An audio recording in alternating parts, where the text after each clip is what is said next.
if I were Werner and I were advising him, if I were Frank Lampard, these lean spells are part and parcel. You just have to play your way out of it and make no excuses about it. But as I say, I think he shot himself in the foot in providing, or trying to provide himself a gut-out clause, but it's only made it all the worse. The challenge for Werner is he's so important to Chelsea that even when I thought Tammy Abraham led the line well. Listen, Chelsea had other problems elsewhere on the park. But even when others in the front line are doing as you asked, Werner is so important to them that in the end it just ends up misfiring. You mentioned Tammy Abraham obviously got the goal in around the 85th. And as you were saying, you did worry a little bit for Arsenal at that time, just because of what we've seen from them this season. Then Jorginho gets a chance from the spot to make it 3-2 and really make it a very tense ending, but didn't manage to put his penalty away. What did you make of it? Listen, you look at that, not just that penalty, but Thiago Silva also missed a header that remained very interesting as well just before the penalty. Now, as far as the Jorginho penalty goes, with this hop, skip, and jump that he kind of uses, I think he used that to kind of throw the goalkeeper's timing off, and it worked wonderfully well. You saw Bruno Fernandes do something to similar effect.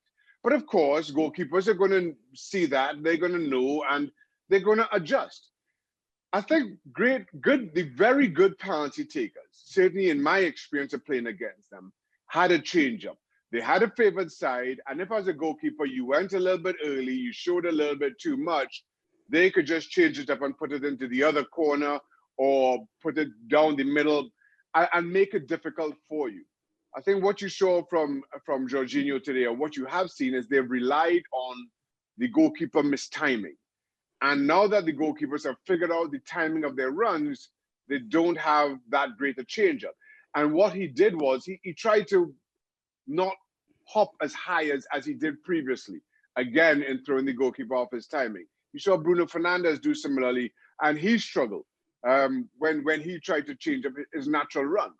You have to add something to it. You have to have a way to change the direction you're going at the very last fraction of a second if you are to be at a club, or the main penalty taker at a club like Chelsea or indeed Manchester United. I think Bruno Fernandes has added that back to his penalty taking game, which we've seen of late, and now Jorginho has to do the same.